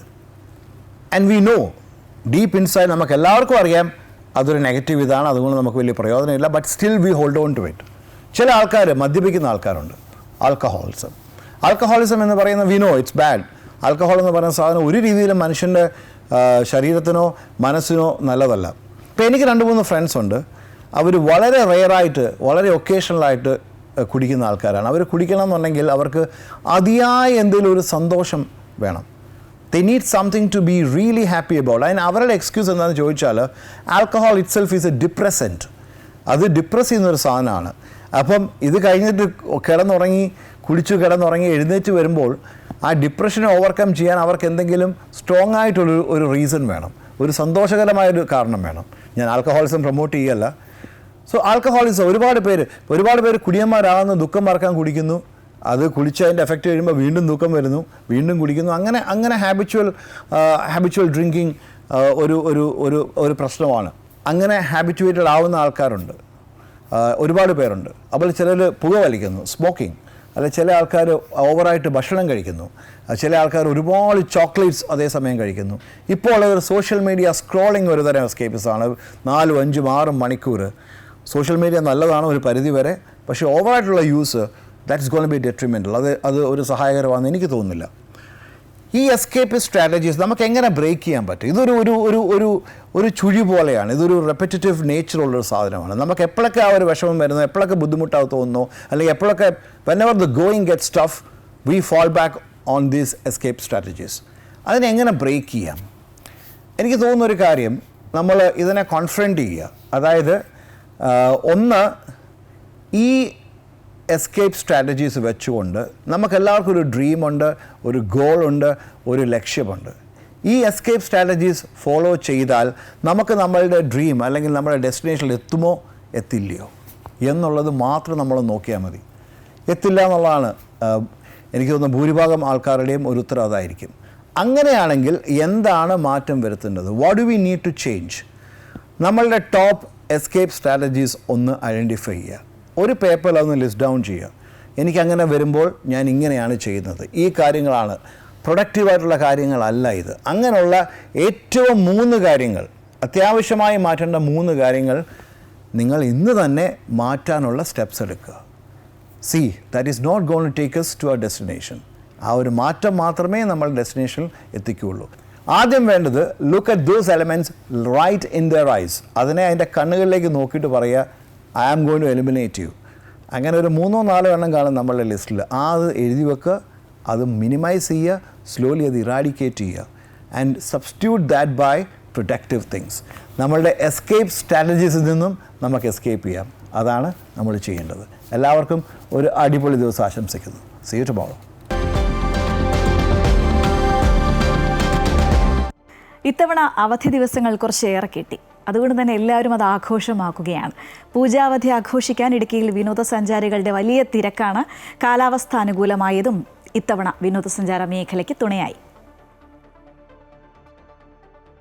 തുടർച്ചയായി അവധി ദിവസങ്ങളെത്തിയതോടെ ഏറെ സജീവമാണ് ഇടുക്കിയുടെ വിനോദസഞ്ചാര മേഖല. മൂന്നാറും വാഗമണ്ണും തേക്കടിയുമെല്ലാം സഞ്ചാരികളെ കൊണ്ട് നിറഞ്ഞു കഴിഞ്ഞു. ഓണം സീസണിൽ ഉൾപ്പെടെ ഇത്തവണ മഴ വില്ലനായിരുന്നു. എന്നാൽ പൂജാ അവധിക്കാലത്ത് കാലാവസ്ഥ അനുകൂലമായി. രാമക്കൽമേട്, തൊമ്മൻകുത്ത്, ശ്രീനാരായണപുരം, കാൽവരി മൗണ്ട് തുടങ്ങിയ വിനോദസഞ്ചാര കേന്ദ്രങ്ങളിലും തിരക്കാണ്. കാലാവസ്ഥയും പ്രകൃതി മനോഹാരിതയുമാണ് ഇടുക്കിയെ സഞ്ചാരികൾക്ക് പ്രിയപ്പെട്ടതാക്കുന്നത്. நாங்கள் இங்கே வந்து பார்த்தோம். அதாவது காலையில் நாங்கள் வரும்போது 11 மணி இருக்கும். அப்போயே நல்லா மோடம் இறங்கிடுச்சு. நல்லா மிஸ்ட்டு பார்க்க சூப்பராக இருந்தது. என்ன இன்னும் கொஞ்சம் நேரம் முன்னாடி வந்திருந்தோம்னா கொஞ்சம் ഫോട്ടോസ് എടുത്തിരിക്കണം. ഇപ്പോൾ എതുമേ എടുക്കാൻ முடியல. ஆனால் நல்லாயிருக்கு, இடம் சூப்பராக இருக்குது.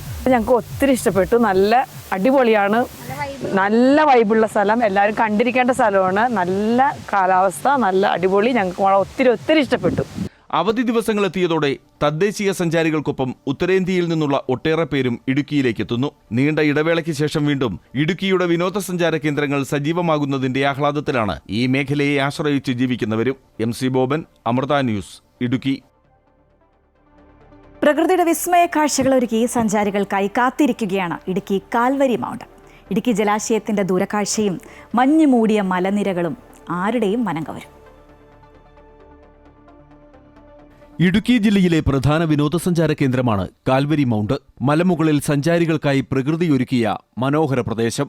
മഞ്ഞുമൂടിയ മലനിരകൾ, അപ്രതീക്ഷിതമായി എത്തുന്ന ചാറ്റൽ മഴ, ഒപ്പം വീശിയടിക്കുന്ന കാറ്റ്. കാറ്റിൽ മഞ്ഞു മറയുമ്പോൾ ദൃശ്യമാകുന്ന ഇടുക്കി ജലാശയം. അങ്ങനെ പറഞ്ഞാൽ തീരാത്ത കാഴ്ചകളാണ് കാൽവരി മൗണ്ടിൽ.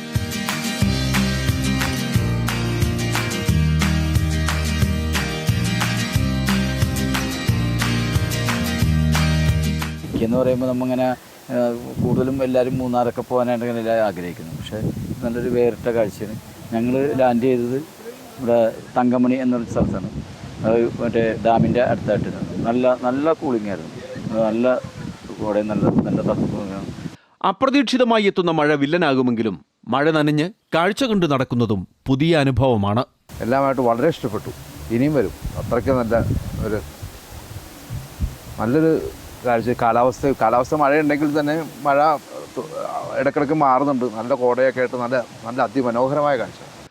മൂന്നാറും തേക്കടിയും വാഗമണ്ണുമൊക്കെയാണ് ഇടുക്കിയിലെ പ്രധാന വിനോദസഞ്ചാര കേന്ദ്രങ്ങളെങ്കിലും കാൽവരി മൗണ്ട് പോലെ നിരവധി സ്ഥലങ്ങളും ഇടുക്കിയുടെ പ്രകൃതി സുന്ദര കാഴ്ചകൾ സഞ്ചാരികൾക്ക് സമ്മാനിക്കുന്നു. MC Boban, Amrita news, Idukki.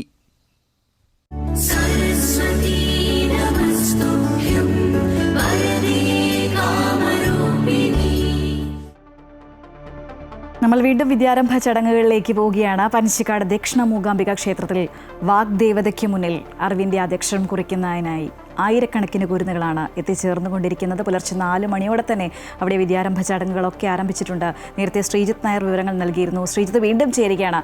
ശ്രീജിത്ത്, ഇപ്പോൾ കൂടുതൽ ആളുകൾ അവിടേക്ക് എത്തിക്കൊണ്ടിരിക്കുകയാണെന്നാണ് മനസ്സിലാക്കാൻ സാധിക്കുന്നത്. ഏതൊക്കെ പ്രമുഖരാണ് കുട്ടികളെ എടുത്തു നിർത്താൻ അവിടെ എത്തിച്ചേർന്നിട്ടുള്ളത്?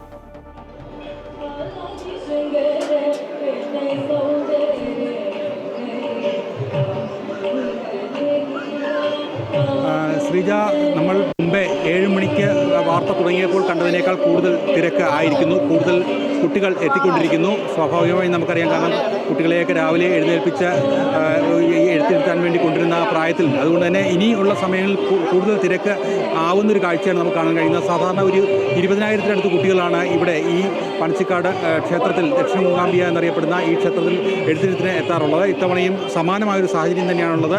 ഇവിടെ വളരെ പ്രത്യേകതയുള്ളൊരു പ്രതിഷ്ഠയും വിഗ്രഹവും ഐതിഹ്യവും ഒക്കെ തന്നെയാണ് ഉള്ളത്. കാരണം കൊല്ലൂർ മൂകാംബികയുടെ ചൈതന്യം തന്നെയാണ് ഇവിടുത്തെ തിരുമേനിയുടെ അദ്ദേഹം തപസ് ചെയ്ത ശേഷം അദ്ദേഹത്തിന് ഓലക്കുടയിൽ ആവാഹിക്കപ്പെട്ടു എന്ന് കരുതുന്നത്.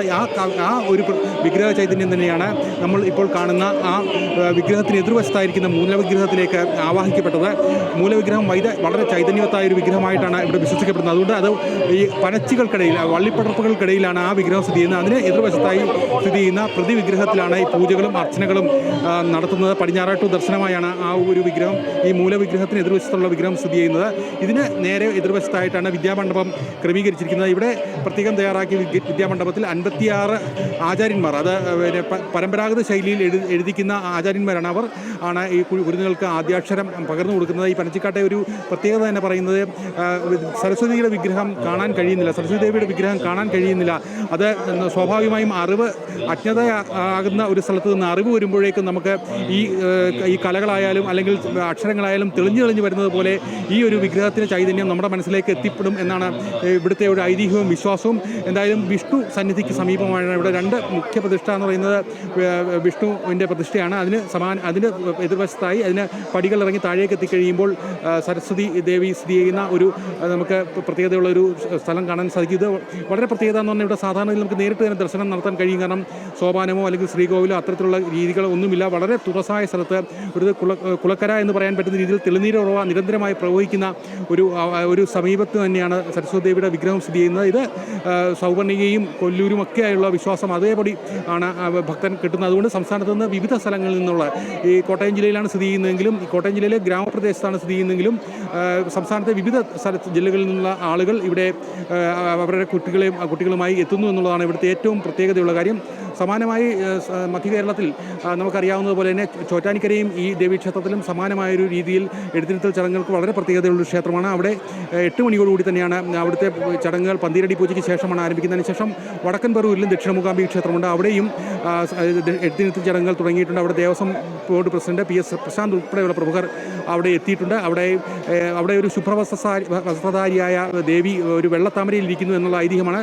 സരസ്വതി ചൈതന്യം പുറത്തെ ആവാഹിച്ച ശേഷം പ്രത്യേകം തയ്യാറാക്കിയ മണ്ഡപത്തിലാണ് അവിടെയും എഴുത്തിരുത്തി ചടങ്ങുകൾ പുരോഗമിക്കുന്നത്. പക്ഷേ ഏറ്റവും പ്രത്യേകതയുള്ള ഒരു ക്ഷേത്രം കേരളത്തിലെ ദക്ഷിണ മൂകാംബിക എന്നറിയപ്പെടുന്ന പനച്ചിക്കാട് ക്ഷേത്രം തന്നെയാണ്. അവിടെ ധാരാളം ആളുകൾ പതിവ് പോലെ തന്നെ എഴുത്തിനിരുത്തി ചടങ്ങുകൾക്കായി അല്ലെങ്കിൽ വിദ്യാരംഭം ചടങ്ങുകൾക്കായി എത്തിയിരിക്കുന്നു. ഇത്തവണ വളരെ മികച്ചൊരു ക്രമീകരണം ഇവിടെ ഏർപ്പെടുത്തിയിട്ടുണ്ട്. അതുകൊണ്ട് തന്നെ കൂടുതൽ സുഗമമായ രീതിയിൽ ഭക്തജനങ്ങൾക്ക് ദേവിയെ ദർശിക്കാനും ഒപ്പം തന്നെ കുട്ടികളെ എഴുത്തിനിരുത്താനുമുള്ള സൗകര്യങ്ങൾ കൂടുതൽ സുഗമമായി നടത്താൻ കഴിയുന്നു എന്നുള്ളതാണ് ഇത്തവണത്തെ പ്രത്യേകത. അതുകൊണ്ട് വലിയ തിരക്ക് ഉണ്ടെങ്കിൽ പോലും ആ തിരക്ക് വലിയ രീതിയിൽ ഇവരെ ബാധിക്കുന്നില്ല, കുട്ടികളെ അസ്വസ്ഥപ്പെടുത്തുന്നില്ല എന്നുള്ളത് വളരെ പ്രധാനപ്പെട്ട കാര്യമാണ്. അതുകൊണ്ട് തന്നെ വളരെ സന്തോഷപൂർവ്വം തന്നെ ഭൂരിഭാഗം കുട്ടികളും അവരുടെ അക്ഷരലോകത്തേക്ക് എത്തുന്ന ആ സുദിനം, ആ ദിവസം വളരെ സന്തോഷകരമായി തന്നെ ഏറ്റവും ഐശ്വര്യപ്രദമായി വിശ്വാസപൂർവ്വം അവരുടെ അക്ഷരലോകത്തേക്ക് എത്താൻ കഴിയുന്നു എന്നൊരു കാഴ്ചയും നമുക്ക് ഇവിടെ നിന്ന് പനച്ചിക്കാട് നിന്ന് കാണാൻ കഴിയുന്നുണ്ട്. എന്നാലും നല്ല തിരക്കാണ്. വൈകിട്ട് 4 മണി വരെ ഈ ഒരു ചടങ്ങ് ഈ രീതിയിൽ തന്നെ പുരോഗമിക്കും. തുടർച്ചയായി തന്നെ വിദ്യാരംഭ ചടങ്ങുകൾക്കുള്ള ക്രമീകരണങ്ങളെല്ലാം തന്നെ ഇവിടെ ഏർപ്പെടുത്തിയിട്ടുണ്ട്. 4 മണിയോടുകൂടിയാണ് ഇവിടെ വിദ്യാരംഭ ചടങ്ങുകൾ തുടക്കമായത്. പെരിയേരി ആര്യവര വാസുദേവൻ നമ്പൂതിരിപ്പാടിൻ്റെ മുഖ്യ കാമൃതത്തിലാണ് പൂജാ നടപടികളും കാര്യങ്ങളും ഒക്കെ നടക്കുന്നത്. ഒപ്പം തന്നെ കലാമണ്ഡപത്തിൽ അക്ഷരപൂജയ്ക്കൊപ്പം തന്നെ കലാദേവതയായ ദുർഗാദേവി ലോകത്തേക്ക് പിച്ച വെക്കുന്നവർക്കും അല്ലെങ്കിൽ തന്നെ അവരുടെ കലാപ്രകടനങ്ങൾ നടത്താനും ഒക്കെയുള്ള സൗകര്യത്തിനായി ആ ഒരു സ്ഥലത്ത് സരസ്വതി മണ്ഡപത്തിന് എതിർവശത്തായി കലാമണ്ഡപത്തിലും കലാപരിപാടികൾ നടക്കുന്നുണ്ട്. എന്തായാലും വളരെ സുഗമമായി തന്നെ ഈ ദിവസം അക്ഷരപൂജ അല്ലെങ്കിൽ വലിയ ആളുകൾക്ക് പോലും വീണ്ടും അവരുടെ അക്ഷരലോകത്തെ ഓർമ്മ പുതുക്കുന്നതിനും അവരുടെ ചൈതന്യം വീണ്ടും ഉള്ളിൽ ആവാഹിക്കുന്നതിനുമായി സരസ്വതി ദേവിയുടെ എതിർവശത്ത് തന്നെ പൂഴിമണിൽ തന്നെ പരമ്പരാഗതമായ രീതിയിൽ ഹരീസിനെ കുറിക്കാനുള്ള സൗകര്യവും ഇവിടെ ഏർപ്പെടുത്തിയിട്ടുണ്ട്. ഇപ്പോൾ വളരെ ജനത്തിരക്കേറിയ അല്ലെങ്കിൽ വിശ്വാസികളുടെ ഒരു തിരക്ക് വളരെയധികം വർദ്ധിച്ചിരിക്കുന്ന സമയമായി തന്നെ പനച്ചിക്കാട് നിന്ന് നമുക്ക് കാണാൻ കഴിയുന്നു. ശ്രീജ, തീർച്ചയായും വലിയൊരു തിരക്ക് തന്നെയാണ് നമുക്ക് ദൃശ്യങ്ങളിൽ കാണാൻ സാധിക്കുന്നത്. ദൃശ്യങ്ങളിൽ കുറച്ച് കുട്ടികൾ ചിരിച്ചുകൊണ്ട് എഴുത്തിനിരിക്കുകയാണ്, മറ്റു ചിലർ കരഞ്ഞു വിളിക്കുകയാണ്. എന്തായാലും എല്ലാ കുഞ്ഞുമക്കൾക്കും എല്ലാവിധ ആശംസയും നേരുകയാണ്. പഠിച്ച് മിടുക്കരായി വളരട്ടെ.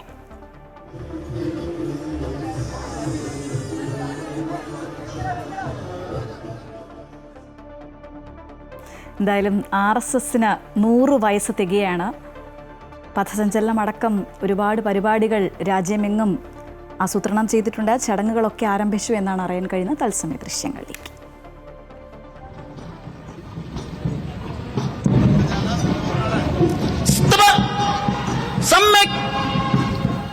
സർസംഘചാലക് ഡോക്ടർ മോഹൻ ഭാഗവത് നാഗ്പൂരിൽ പ്രവർത്തകരെ അല്പസമയത്തിനകം തന്നെ അഭിസംബോധന ചെയ്യും.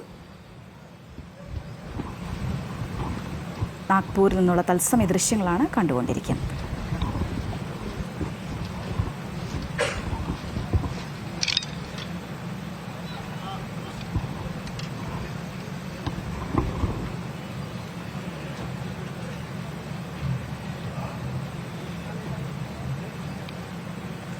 मंत्र स्थिति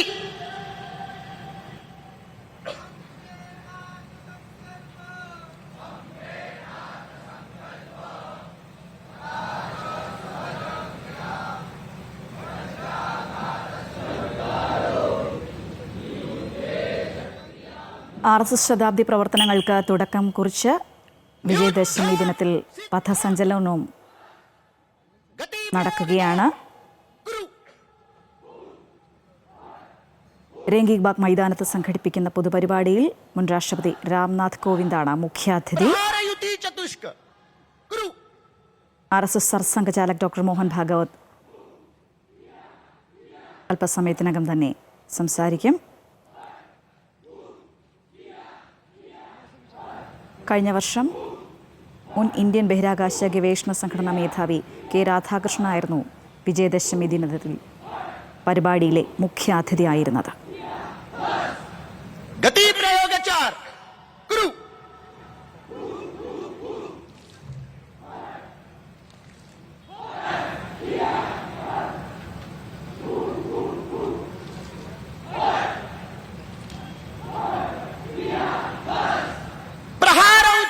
चतुष्क गुरु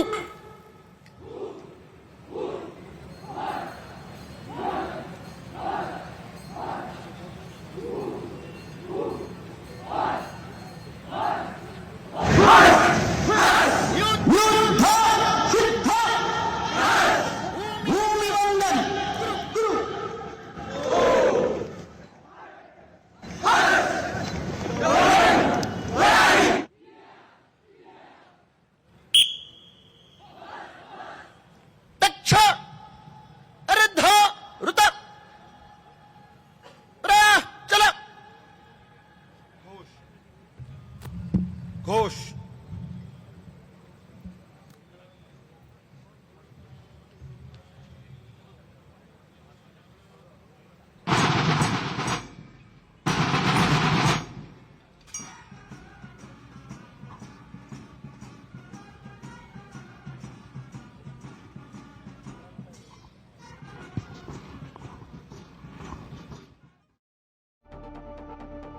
RSSന്റെ 100ാം ജന്മദിനത്തിൽ രാജ്യമെങ്ങും വിപുലമായ പരിപാടികളാണ്. നാഗ്പൂരിൽ നിന്നുള്ള തത്സമയ ദൃശ്യങ്ങളാണ് നമ്മൾ കണ്ടത്. ഇനി കായിക വാർത്തകളിലേക്ക്.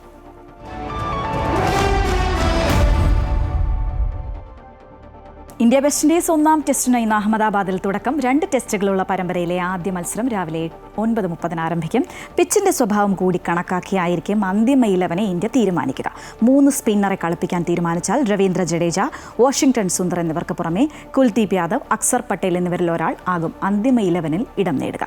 അതേസമയം ജസ്പ്രീത് ബുംറ, മുഹമ്മദ് സിറാജ് എന്നിവരാകും പേസർമാർ. റോസ്റ്റൺ ചേസിന്റെ നേതൃത്വത്തിൽ ഇറങ്ങുന്ന വിൻഡീസ് ടീമിന് പരിക്ക് ഭീഷണിയാണ്. പരിക്കേറ്റ അൽസാരി ജോസഫിന് പകരം ജഡി ബ്ലേഡിനെ വിൻഡീസ് ടീമിൽ ഉൾപ്പെടുത്തിയിട്ടുണ്ട്. ഒക്ടോബർ 10 മുതൽ ഡൽഹിയിലാണ് 2ാം ടെസ്റ്റ്. വേൾഡ് ടെസ്റ്റ് ചാമ്പ്യൻഷിപ്പ് പട്ടികയിൽ 3ാം സ്ഥാനത്താണ് ഇന്ത്യ. വിൻഡീസ് 6ാം സ്ഥാനത്ത്. പരമ്പര വിജയത്തോടെ 2ാം സ്ഥാനത്തുള്ള ശ്രീലങ്കയെ മറികടക്കാനാകുമെന്നാണ് ഇന്ത്യൻ പ്രതീക്ഷ.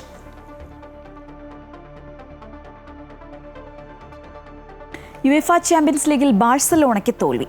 PSG-ക്കെതിരെ 1-2 ഗോളുകൾക്കാണ് തോറ്റത്. സെന്നി മയുലു, ഗോൺസാലോ റാമോസ് എന്നിവരാണ് PSG-ക്ക് വേണ്ടി വിജയ ഗോളുകൾ നേടിയത്.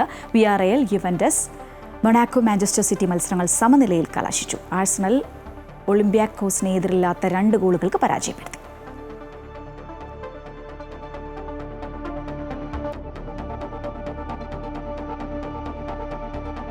ഇന്നത്തെ ഗുഡ് മോർണിംഗ് കേരളം പൂർത്തിയാവുകയാണ്. കൂടുതൽ വാർത്തകൾക്കായി കാണുക അമൃത ന്യൂസ് യൂട്യൂബ് ചാനൽ. നമസ്കാരം.